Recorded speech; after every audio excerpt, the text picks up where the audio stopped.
मोहब्बत हो गई है चुपके से।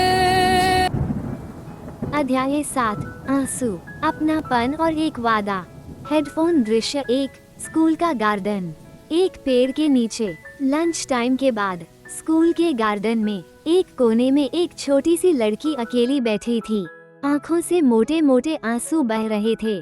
वो थी अविका सिंह, जो अपने सबसे प्यारे दोस्त अभिषेक की डांट से टूट चुकी थी। धीमे कदमों की आहट।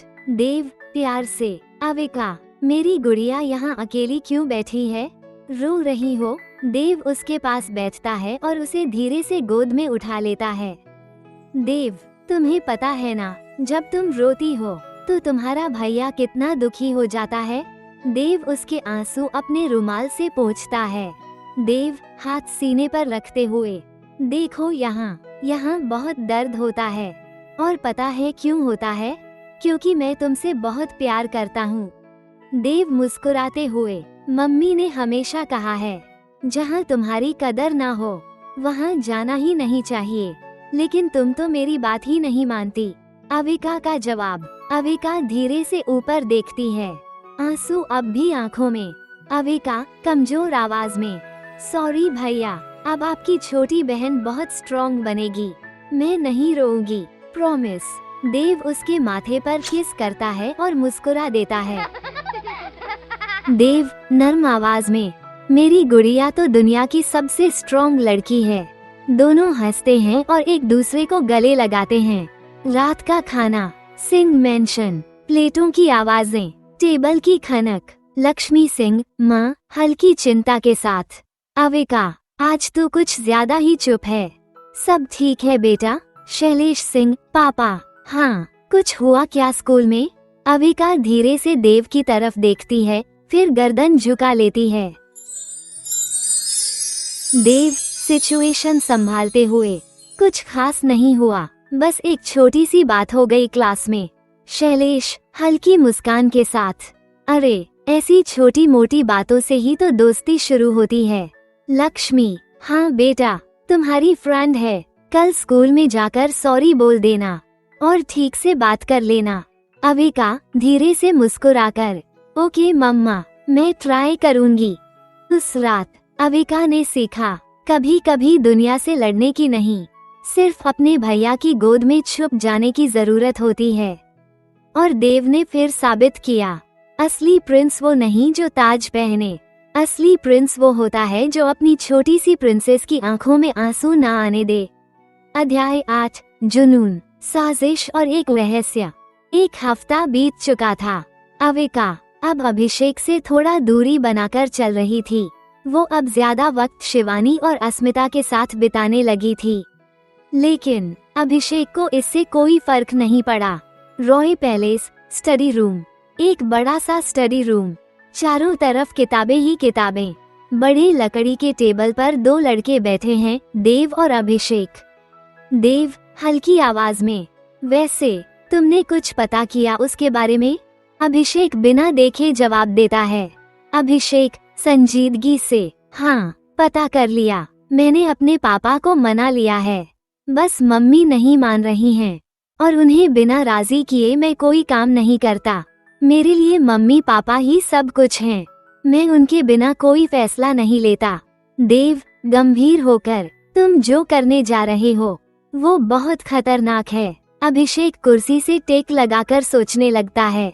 अभिषेक, पता है देव, खतरा है, बहुत है, पर मेरा जुनून भी उतना ही बड़ा है। मैंने जो ठान लिया है उसे हर हाल में पूरा करता हूँ, और मेरा मिशन है। अभिषेक, तुम्हें जो काम मैंने दिया था उसका कुछ अपडेट? देव एक फाइल निकालता है और टेबल पर रखता है।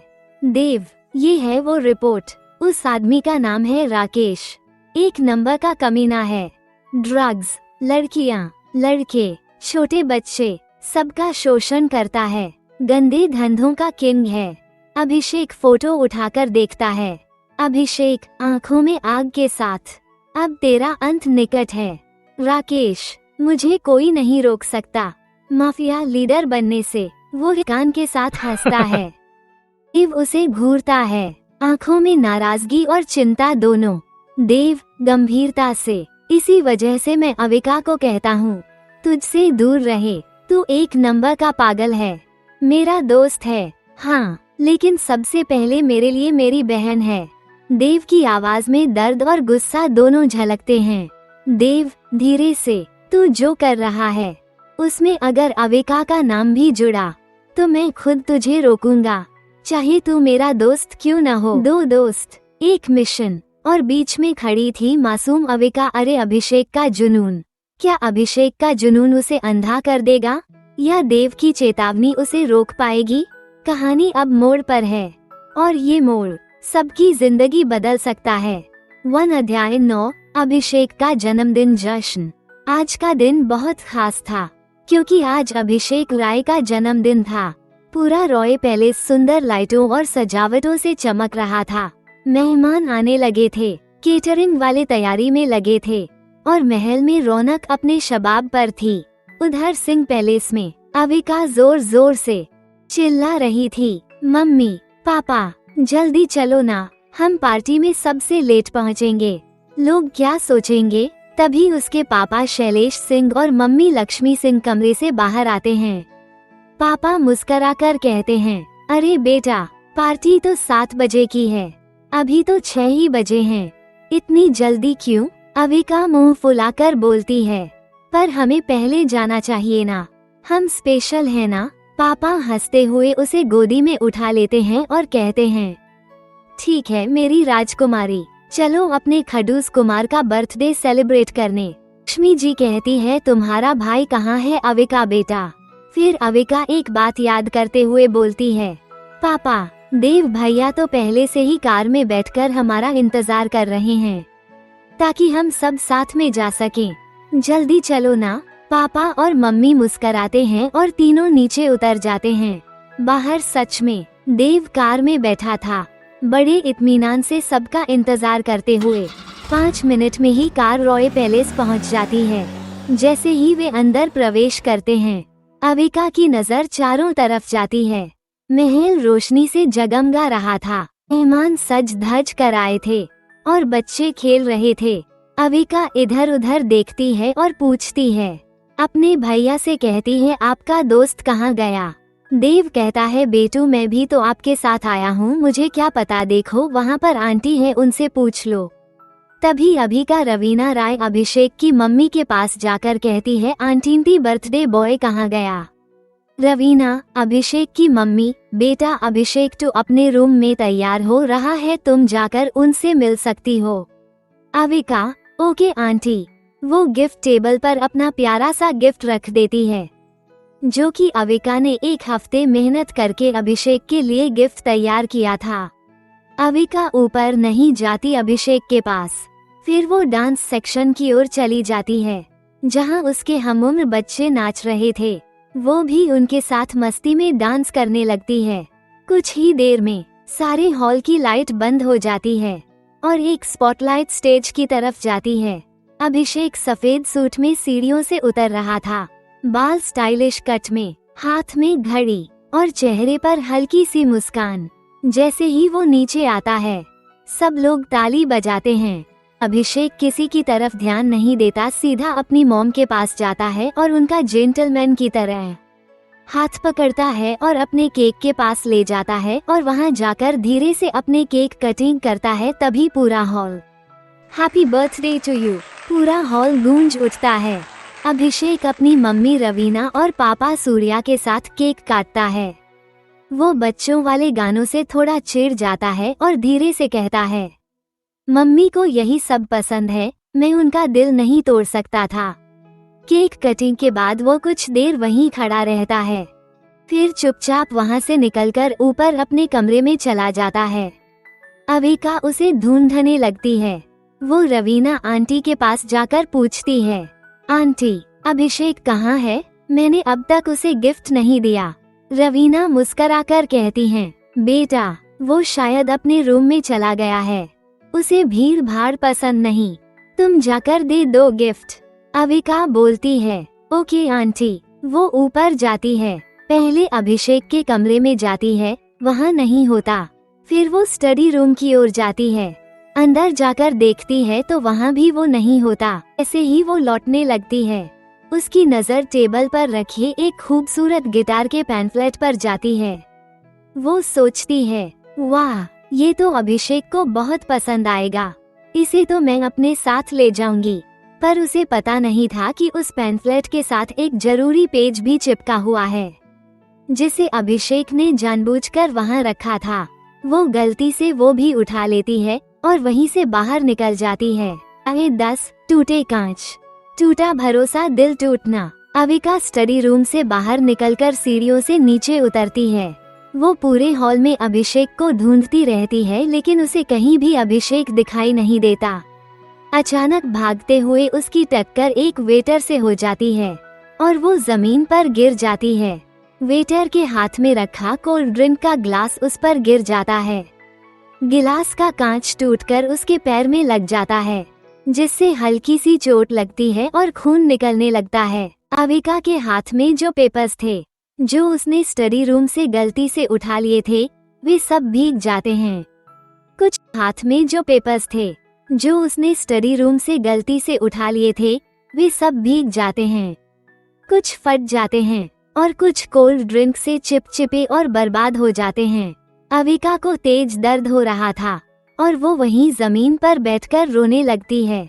पार्टी अब लगभग खत्म होने वाली थी, इसलिए ज्यादातर लोग जा चुके थे। तभी शोर सुनकर अभिषेक की माँ रवीना दौड़ते हुए आती हैं और घबरा जाती हैं। उसी वक्त ऊपर बालकनी से अभिषेक भी शोर सुनकर नीचे आ जाता। देव, अविका के मम्मी पापा और सूर्या, अनमोल, अभिषेक के पेरेंट्स भी भागकर वहां आ जाते हैं। सब अविका को घेर लेते हैं और चिंता से पूछते हैं, बेटा तुम ठीक तो हो? शैलेश सिंह, अविका के पापा, तुरंत उसे गोद में उठा लेते हैं और पास के सोफे पर बैठा देते हैं। चोट ज्यादा नहीं थी, पर अविका का चेहरा डर और दर्द से भीगा हुआ था। अभिषेक जैसे ही पास आता है, उसकी नजर नीचे गिरे हुए पेपर्स पर जाती है। वो फौरन उन्हें उठाता है और चौंक कर कहता है, ये तो मेरे स्टडी रूम की फाइल थी। ये यहाँ क्या कर रही है? और ये तो पूरी बर्बाद हो गई है। अभिषेक का चेहरा गुस्से से लाल हो जाता है। वो जोर जोर से चिल्लाने लगता है, काका, मेरे कमरे में कौन गया था? ये पेपर कौन ले गया? किसने इन्हें बर्बाद किया? सब हैरान रह जाते हैं।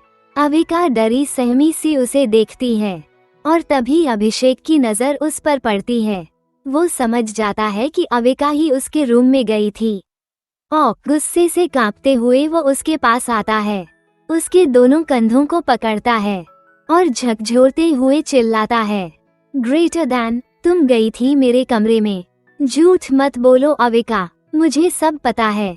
किस हक से तुम मेरी टेबल पर गई? कितनी लापरवाह हो तुम। एक इम्पोर्टेंट डॉक्यूमेंट को ऐसे बर्बाद कर दिया। तुमसे ज्यादा डिस्टर्बिंग लड़की मैंने नहीं देखी। ग्रेटर दैन, हर वक्त मेरे पीछे पीछे क्यों पड़ी रहती हो मेरे पीछे? क्या जरूरत थी मेरे कमरे में जाने की? आगे से मेरी जिंदगी में आने की कोशिश भी मत करना। मैं कभी माफ नहीं करूँगा। अविका सन्न रह जाती है।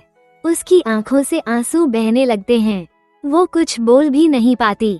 उसी पल सूर्या रॉय गुस्से में आते हैं और अभिषेक को एक जोरदार थप्पड़ मारते हैं। ग्रेटर दैन, तमीज नहीं है बात करने की। ये छोटी सी लड़की है और तुम इस तरह चिल्ला रहे हो। क्या तुम्हें इतना भी समझ नहीं कि कैसे किसी से बात की जाती है? अभिषेक हक्का बक्का रह जाता है। वो एक पल अविका को, फिर अपने पापा सूर्या को देखता है और फिर दौड़कर ऊपर अपने कमरे की ओर भाग जाता है। लक्ष्मी, अविका की माँ, आंखों में आंसू लिए सूर्या और रवीना से कहती हैं, ग्रेटर दैन, माफ कर दीजिए मेरी बेटी को। शायद गलती हो गई उससे। उसे नहीं पता था वो पेज कितना जरूरी है। अनमोल, अभिषेक के पापा, लक्ष्मी का हाथ पकड़कर उन्हें सांत्वना देते हैं। ग्रेटर दैन, लक्ष्मी जी, आप उसकी बातों को दिल से मत लगाइए। वो जरा ज्यादा जिद्दी और गुस्सैल है, लेकिन उसे सीख जरूरत है। आज नहीं तो कल उसे समझ आ ही जाएगा कि किससे कैसे पेश आना चाहिए।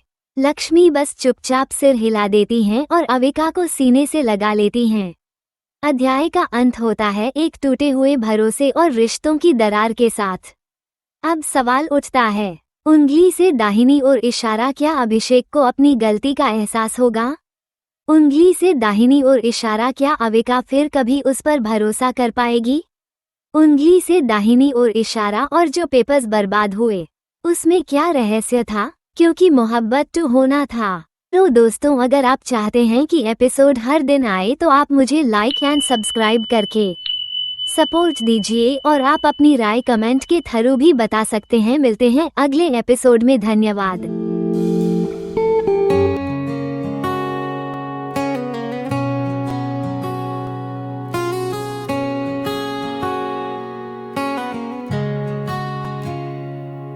तेरे नाम से धड़कन मेरी,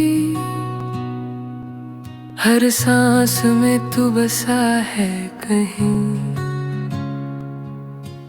पल दो पल की ये खामोशी, तेरे जिक्र में कह रही है सभी। मोहब्बत हो गई है चुपके से, दिल के राज छुपाए कैसे।